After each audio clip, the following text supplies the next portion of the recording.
नमस्कार दोस्तों, स्वागत है आप सभी का हमारे इस short and word YouTube channel पर। दोस्तों, मैंने यहाँ 80 शब्द प्रति मिनट की डिक्टेशन की सीरीज स्टार्ट की है। इसमें रामधारी गुप्ता खंड 2 की पत्रिका से डिक्टेशन दी जाएगी। इस सीरीज में एक खास बात यह है कि इसमें जो डिक्टेशन होगी वो 10 मिनट की ना रह के 10 मिनट 30 सेकंड की रहेगी और जो शब्द होंगे वो 840 से ज़्यादा रहेंगे। इससे आपको फ़ायदा यह होगा कि जब आप 10 मिनट से ज़्यादा डिक्टेशन लिखेंगे और इसकी आदत डालेंगे तो एसएससी जैसी परीक्षाओं में जहाँ पे 10 मिनट की डिक्टेशन होती है, तो वहाँ पे डिक्टेशन लिखते समय आपका दिमाग नहीं भटकेगा और जब आप 800 की जगह 840 शब्दों को 65 मिनट में ही लिखने की आदत डालेंगे, तो इससे परीक्षा हॉल में डिक्टेशन को ट्रांसक्राइब करने में आपका जो समय लगेगा, वो ज़्यादा नहीं लगेगा। आप मतलब कंप्लीटली उसको लिख सकते हैं उतने टाइम में। इस वीडियो से प्रैक्टिस करने से आपको यह भी फ़ायदा होगा कि 840 शब्दों में आप 5% या 8% या 10% की जो गलतियाँ आपके एग्ज़ाम में होती हैं, उस हिसाब से जैसे 10% गलतियाँ ओबीसी के लिए या एससी के लिए एसएससी में माफ़ होती हैं, तो जो गलतियाँ होती हैं वो 80 होती हैं। अब 800 की जगह 840 में भी आप 80 गलती करेंगे तो इससे आपके चांसेस ज़्यादा हैं कि वहाँ पे उससे कम ही गलतियाँ होंगी और एक्यूरेसी में आपकी सुधार होगा।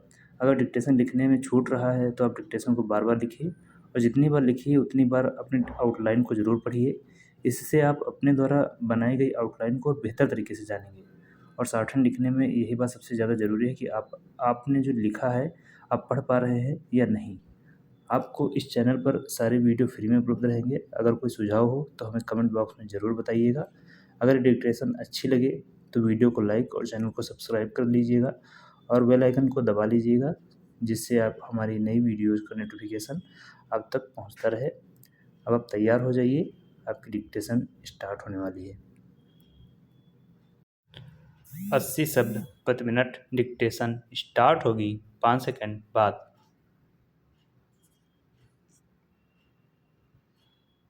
स्टार्ट। वाहनों, शिक्षा संस्थाओं से जब कभी भी मुझे बुलावा आता है तो मैं वहाँ जाने से इनकार नहीं कर पाता, क्योंकि शिक्षा संस्थाओं से मेरा आरंभ से ही कुछ न कुछ संबंध रहा है और शिक्षा शास्त्र में भी मेरी पहले से काफ़ी रुचि रही है। अतएव मुझे जब आपका निमंत्रण मिला, मैंने उसे बड़े हर्ष के साथ स्वीकार किया और मुझे अत्यंत प्रसन्नता है कि आज मैं यहाँ आ सका। आप सब बड़ी सौभाग्यशालिनी हैं कि आप इस कन्या महाविद्यालय में शिक्षा पा रही हैं, क्योंकि इस महाविद्यालय का इस राज्य में अपना एक विशेष महत्व है और इसका इतिहास नारी जागृति तथा उन्नति का इतिहास है।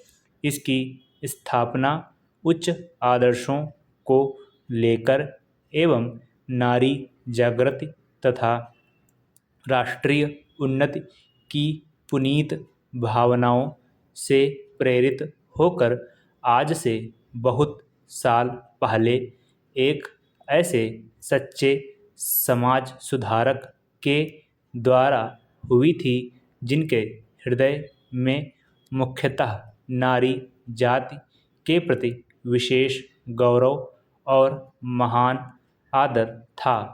आप सबको मालूम ही होगा कि हमारे देश में दो प्रकार की शिक्षा संस्थाएं विद्यमान हैं।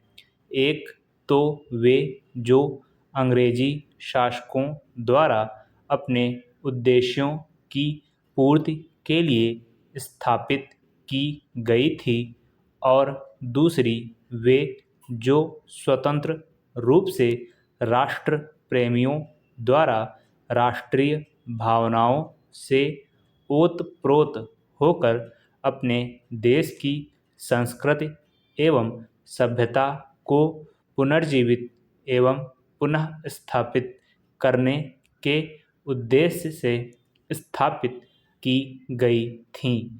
आपका यह कन्या महाविद्यालय भी लगभग इन्हीं पवित्र भावनाओं से प्रेरित होकर बहुत साल पहले स्थापित किया गया था और आपके लिए यह बड़े सौभाग्य की बात है कि आप में से कुछ आज इस विद्यालय में अपनी शिक्षा समाप्त कर जीवन के कार्यक्षेत्र में प्रवेश करने जा रही हैं। उच्च शिक्षा प्राप्ति की उपाधि जो आपको मिल चुकी है आपकी एक अमूल्य निधि है जिससे आपकी गुरुता और भी बढ़ती है। आप में से जो आज प्रमाण पत्र लेकर जा रही हैं वे इस विद्यालय के सीमित दायरे में से निकलकर जीवन के विशाल प्रांगण में कर्मठ कार्यक्षेत्र में प्रवेश कर रही हैं। आपके कंधों पर जीवन का महत्वपूर्ण उत्तरदायित्व है और मुझे पूरा भरोसा है कि आप अपनी शिक्षा और अनुभव के बल और आधार पर उसे योग्यतापूर्वक संभाल सकने में सफल हो सकेंगी। अब तक आपका विद्यार्थी जीवन रहा, अब आगे आपका व्यावहारिक एवं क्रियात्मक जीवन रहेगा और आपको अपने जीवन के कार्यक्षेत्र में अनेक समस्याओं का सामना करते हुए आगे बढ़ना है। मुझे आशा है कि आपने यहाँ जो शिक्षा दीक्षा ग्रहण की उससे आप शक्ति और स्फूर्ति ग्रहण कर स्वतंत्र देश की दायित्वपूर्ण नागरिकों की भांति उसे निभा सकेंगी।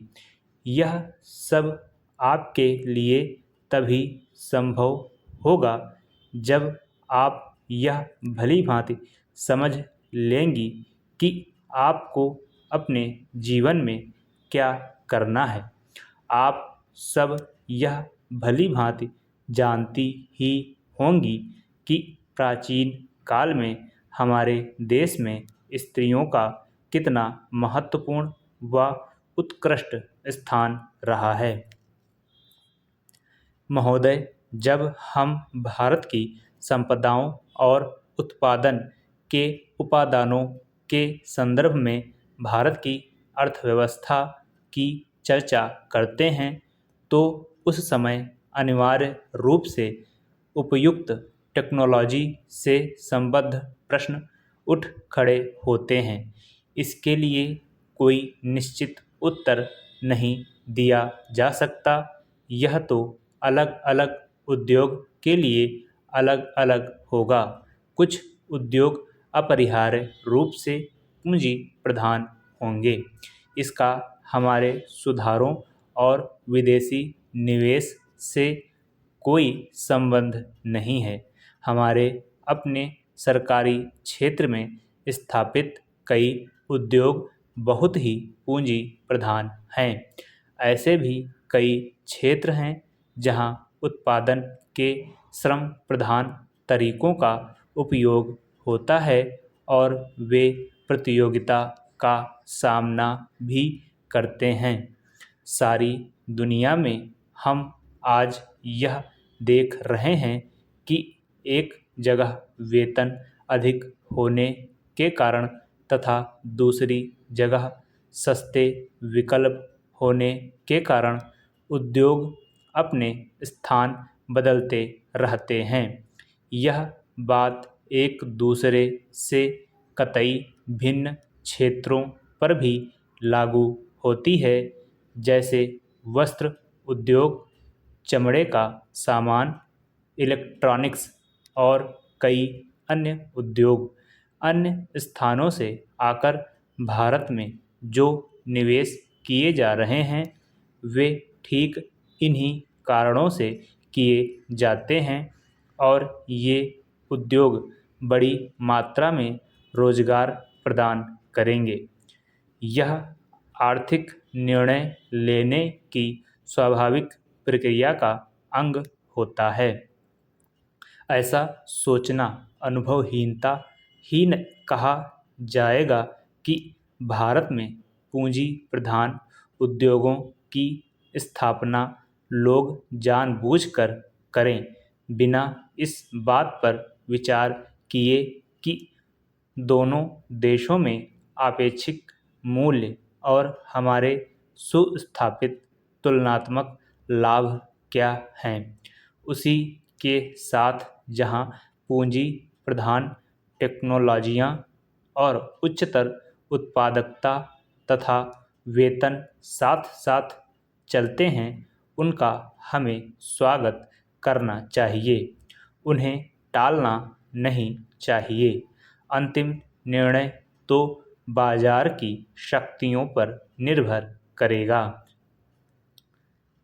मुझे कभी नहीं लगता कि हमारे उद्यमी निर्णय करने में किसी से कम कुशल हैं। तथापि यहाँ पर यह जोर देना अप्रासंगिक नहीं होगा कि टेक्नोलॉजी का चुनाव अत्यंत सावधानीपूर्वक किया जाना चाहिए। इस संदर्भ में विदेशी टेक्नोलॉजी का आयात करने वालों को देश में उपलब्ध टेक्नोलॉजियों की भी सावधानीपूर्वक जांच करनी चाहिए। सामान्य रूप से टेक्नोलॉजी का विलयन और अंगीकरण उतना महत्वपूर्ण नहीं होता जितना टेक्नोलॉजी को तैयार करने की क्षमता पैदा करना। हमारे पास क्षमताएं हैं और इस क्षेत्र में हमें अपनी संपदाओं का इष्टतम उपयोग करना चाहिए। वास्तव में तो अपने ही देश में विकास और अनुसंधान करने का स्थान और कुछ नहीं ले सकता, तभी हम प्रतियोगिताओं का लाभ उठा सकते हैं, विशेषकर उस स्थिति में जब अन्यत्र टेक्नोलॉजी में विकास बड़ी तेजी से हो रहा है। इसे दोस्तों पढ़िए आप तुरंत, और लगभग 10 मिनट में आप पढ़ लीजिए, इससे ज़्यादा समय ना लीजिएगा। और 65 मिनट से पहले इसे टाइप कर लीजिए, और अगर आपकी गलतियाँ अगर 80 से कम है तो अच्छी बात है, और सुधार करते रहिए।